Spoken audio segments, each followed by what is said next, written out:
عرض کیا گیا صحابہ کرام نے عرض کیا کہ سرکار بات کی سمجھ نہیں آئی، بالکل نہیں بات کی سمجھ آئی، رب کچھ فرماتا ہے آپ کچھ فرماتے ہیں۔ حضور نے فرمایا نہیں، یہ میں سمجھاتا ہوں، اب یہ حدیث آ گئی، اور حدیث بھی وہ کہ جو رب کا فرمان اور عطا کرنے والے کالی کملی والے کی ذات گرامی۔ حضور نے ارشاد فرمایا کہ ہم چہرہ ہی دھوتے ہیں۔ عرض کیا سرکار کیسے؟ فرمایا کہ دیکھو رب ارشاد فرماتا ہے کہ جب تم میرے محبوب کا نام لینا چاہو، جب تم میرے محبوب کا نام لینا چاہو تو پہلے اپنی زبانوں کو پاک کر لو، کیونکہ اللہ کا محبوب ہے کم پایا نہیں ہے، تو مزاق ہے۔ لہذا رب نے فرمایا کہ پہلے اپنی زبانوں کو پاک کرو اور پھر میرے محبوب کا نام لو۔ حضور نے فرمایا کہ کیسے زبان کو پاک کرو؟ رب نے فرمایا کہ پہلے کہو لا الہ الا اللہ۔ جب تم لا الہ الا اللہ کہہ دو گے تمہاری زبان پاک ہو گئی، پھر کہو محمد الرسول اللہ، پھر میرے محبوب کا نام لو۔ تو حضور نے ارشاد فرمایا جب رب فرماتا ہے، اور دیکھو دوستو یہ اپنے اپنے مقام کی بات ہوتی ہے، اپنے اپنے جذبے اور عشق کی بات ہوتی ہے۔ ہم تو حضور کا نام لے لیتے ہیں فٹ کر کے، چاہے ہمارا وضو ہو نہ ہو، حضور نے یہ فرما دیا، حضور نے یہ فرما دیا، یہ ہو گیا وہ ہو گیا۔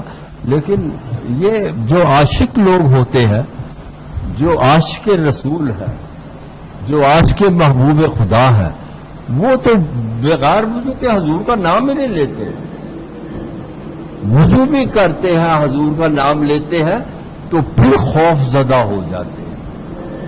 وضو کر لیا، حضور کا نام لیا اور خوف زدہ پھر بھی ہے، کیوں؟ مولانا روم ارشاد فرماتے عاشق رسول ہے، حضور علیہ الصلوۃ والسلام کے سچے اور سچے عاشق ہیں۔ وہ فرماتے ہیں کہ 1000 بار بشویم دہن ز مشک و گلاب، کہ اگر میں اپنے منہ کو 1000 دفعہ خوشبوؤں سے اور گلاب سے دھو لوں، 1000 بار بشویم دہن ز مشک و گلاب، فنوز نام تو گفتن کمال بے ادبیست۔ سرکار پھر بھی میں آپ کا نام لوں تو کمال کی بے ادبی۔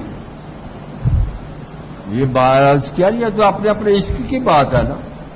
یہ جو عاشق رسول ہوتے ہیں وہ اسی طرح ہی کرتے ہیں۔ کیسے نام لے حضور؟ ورز کرنے کا مطلب ہے حضور نے ارشاد فرمایا کہ میرا نام لینے سے پہلے رب فرماتا ہے کہ میرا محبوب کا نام لینے سے پہلے یہ کر لو اور وہ کر لو۔ تو حضور نے فرمایا کہ دیکھو بات یہ ہے کہ ہم پہلے چہرہ ہی دھوتے ہیں۔ جب رب فرماتا ہے کہ پہلے میرے محبوب کا نام لینے سے پہلے اپنی زبان کو پاک کرو، تو ہم نے تو اپنے گھر میں پانی رکھا ہوتا ہے۔ آج کل بھی ہم رات کو جگ میں یہ ڈول بھر کے رکھ دیتے ہیں کہ پتہ نہیں تہجد کے وقت پانی آئے کہ نہ آئے، اس وقت بھی ہوتا تھا یہ۔ تو حضور نے ارشاد فرمایا کہ دیکھو بات یہ ہے کہ جب ہم پانی رکھتے ہیں وضو کے لیے، گھر میں عام طور پہ کئی ایسی چیزیں ہوتی ہیں جو ہمارے استعمال میں ہوتی ہیں، اور حضور نے اسپیشلی خاص طور پہ ارشاد فرمایا دودھ قریباً ہر گھر میں ہوتا ہے، بچے بھی پیتے ہیں، بڑے بھی پیتے ہیں، بوڑھے بھی پیتے ہیں رات کو سونے سے پہلے۔ تو حضور نے ارشاد فرمایا کہ اگر اس پانی میں جس کے ساتھ ہم نے وضو کرنا ہے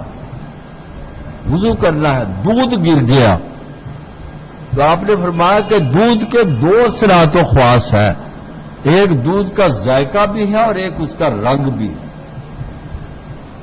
تو اس پانی سے جس سے ہم نے وضو کرنا ہے دودھ گر گیا، جب ہم وضو کرنے لگے تو اس میں سے یا تو پانی کے اوپر دودھ کی سفیدی آ گئی یا اس میں ذائقہ آ گیا، تو اس پانی سے وضو نہیں ہوتا۔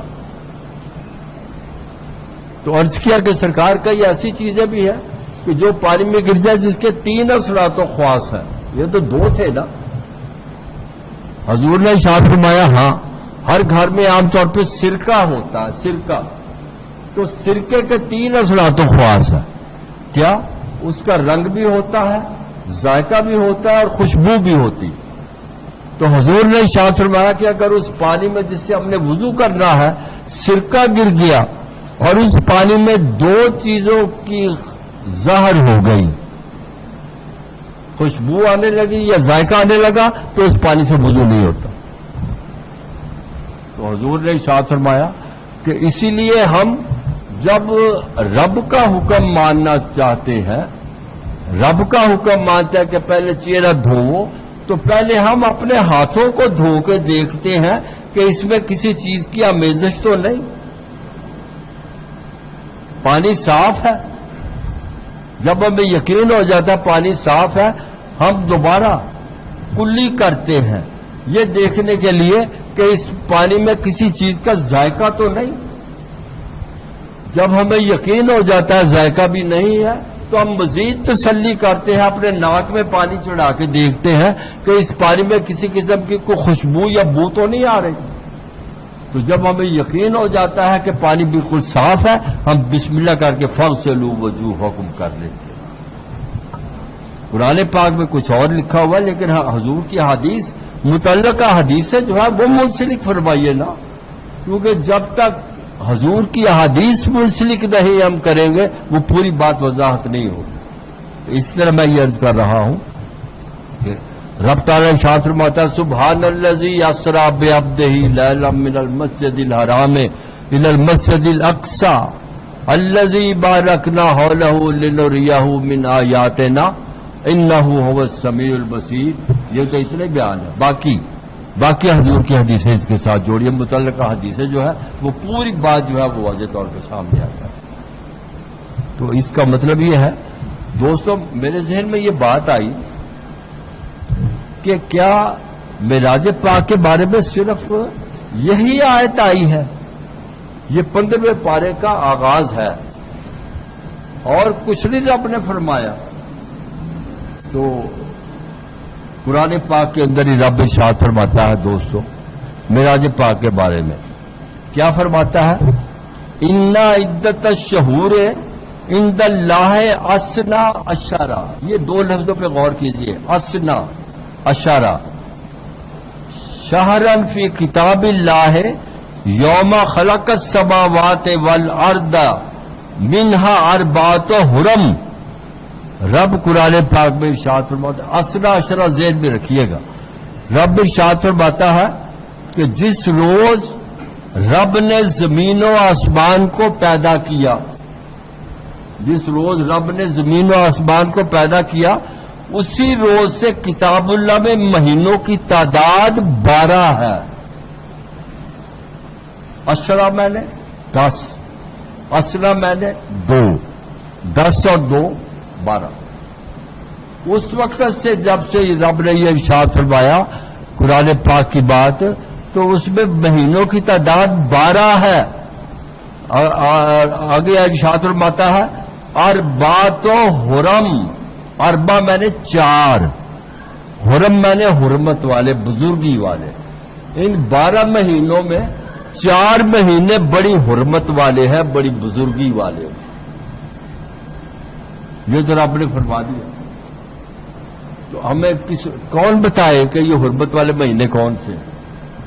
حضور علیہ الصلوۃ والسلام کو عرض کیا گیا, میں نے عرض کیا نا کہ ان آیات کے ساتھ حضور کی احادیث کو منسلک کیجئے گا پھر پتہ چلے گا, ورنہ نہیں پتہ چل رہا.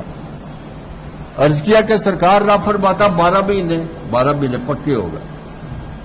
تو یہ جو رب نے فرمایا کہ 4 مہینے جو ہے وہ بڑے حرمت والے ہیں, اربعۃ حرم, اربع میں نے 4 اور حرمت میں نے عزت والے, حرمت والے. تو سرکار یہ 4 مہینے کون کون سے ہیں؟ حضور نے اب حدیث اس کے متعلقہ حدیث جوڑی ہے. حضور نے ارشاد فرمایا کہ 12 مہینوں میں سے 4 مہینے حرمت والے ہیں. اور حرمت والے مہینے کون سے ہیں؟ یہ حدیث پاک کے الفاظ ہی ہیں. آپ نے ارشاد فرمایا کہ حرمت والے مہینے جو ہیں وہ سب سے پہلے